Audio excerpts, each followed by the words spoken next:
have established. Now I'll give the word to our second speaker, Mr. Senan, who is the international coordinator of the Tamil Solidarity. This is the other view of the question. Thank you, Chairman. And again, 8 to 10 minutes at the most. Thank you, Chairman, the members of the committee and the members of Parliament. The current situation in Sri Lanka can only be described as a modern Holocaust. You can see a worse kind of persecution, ethnic cleansing, torture and murder. And I'll give you a few examples. It is the United Nations estimation that the current government killed 7,000 civilians in the last few months of the war. Over 10,000 been wounded. Still more than 100,000 held in detention camps, described as one of the worst in the world by the UN. Access to these camps for independent journalists still restricted. Those who are allowed to visit are government-supporting journalists or those are escorted by the military personnel.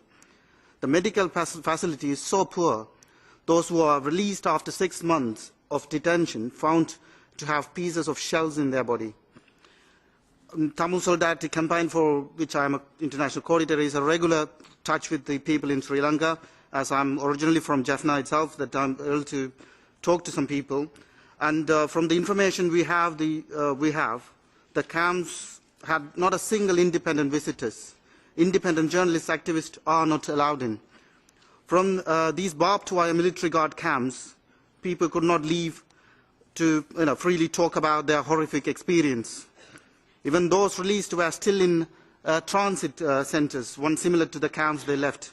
Even these, those resettled are tightly monitored by the military and given special ID cards that differentiate them from the rest of the population. It's another form of intimidation. In effect, North is turning into a kind of an open prison for Tamil-speaking minority. International Crisis Group, chaired by former European Commissioner for External Relations, Christopher Patton, had published an intensive report detailing hypocrisy of government claim that so-called rehabilitation program and the downward turns. More than 13,000 young people are kept in special detention centres. What happens in these camps is not revealed by the government. There is no record whatsoever. There is no names of the people held in these camps. The government Minister for Science and Technology, Tisavidana, during his visit to London, openly, personally admitted that as young as 8-year-old, I repeat, 8-year-old, is kept in these torture camps.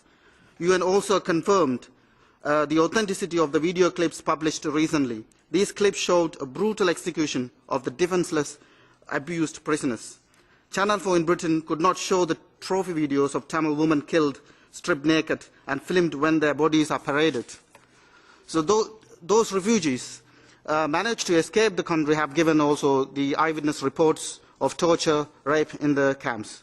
There is a widespread abduction, forced disappearances and illegal detentions. There is a routine police abuse throughout the country, as we can see in one of the incidents in Colombo where one person was chased into the sea and killed. The violent attacks against the political opponents and physical attacks and death threats against the journalists become common phenomenon. Journalist Senan was jailed for 20 years for writing just 2 articles. He is now on bail as part of the election stunt. I salute those heroic activist journalists who have raised opposition to the government brutality, such as Lasanda Vikramadunga, who is being murdered, believed to be by the government forces. That is a very, very real threat that all opponents of the government face. I gather that many journalists and activists turned down the invitation to come to this committee hearing in fear of their life. I am able to come because I am in exile. If I am living in Jaffna, I am sure that I will decline to come here as well. Another presidential candidate, Suridunga Jayasuriya, a long-standing defender of the right of the Tamil-speaking minority in the country, stated that the current election campaign is the most violent in the history. Already one opposition activist shot dead. It is completely wrong to suggest that, the Tamil Solidarity calling for boycott of the election. But we are saying that both candidates, the Rajapaksa and Fonseca, offer no real alternative to the people of Sri Lanka. But the people like Sridanga Jayasuriya, for example, and they have they have a clear-cut program about how to bring about better situation for the poor people. The Transparency International Sri Lanka published a report of how the current government is misusing its power to get them elected again.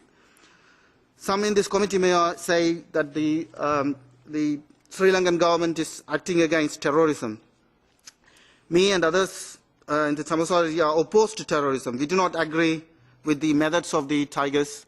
In fact, we criticize, we have condemned their actions, the undemocratic actions in the past, and so on. But nothing is comparable to the terrorism of the Sri Lankan state. It's their pogroms against the Tamil-speaking minority that led to the developments of the militancy that we must remember. The Sri Lankan state would not have achieved victory at the same time also without the aid of the China, Iran, India and Pakistan. It is the weapons supplied from the outside is used in the killings of thousands of innocent people. All these countries also aided the Sri Lankan government in indiscriminate bombings and killings and torture has blood in their hands. So no help should be given to Sri Lankan government as it will continue to be used to attack democratic rights and continue to violate human rights. The government is totally corrupt and capable of immense attacks on the workers and poor. That is why it is correct to withdraw the GSP+. It should be withdrawn.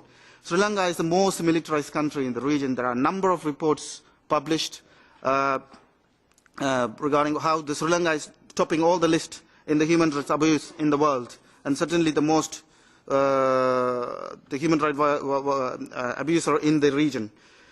GSP Plus or any other help to this government will be an assistant to gross atrocities going on in that country. GSP Plus given after the tsunami is not benefited the victims.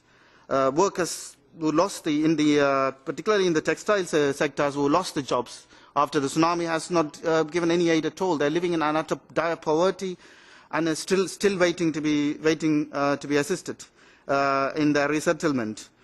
The government no serious effort whatsoever to resettle them, despite the large amount of money in aid and tax concessions made available, majority of which is gone to the pockets of Rajapaksa dynasty, the current president and their families and friends, to attack the democratic rights of the people. And the Rajapaksa family is said to be the richest in the region as well. All the aid particularly after the war, all the aid and concession will be used, as you can see, is to harm the people even more. Withdrawing GSP Plus can give a clear signal to the government, but it's too little too late in our belief that there should be a resolution of condemnation. Any aid or trade through Sri Lankan government must be boycotted. All aid should be directed directly to the victims and poor through elected committees from the people.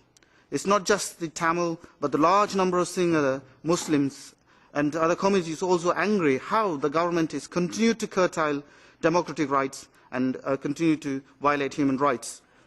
No political solution is proposed by the government. Atrocities of the Sri Lankan government will continue regardless who wins in the next coming election. So we can see both of them, Fonseca and Rajapaksa, were accused of human rights violations, face war crimes by the UN.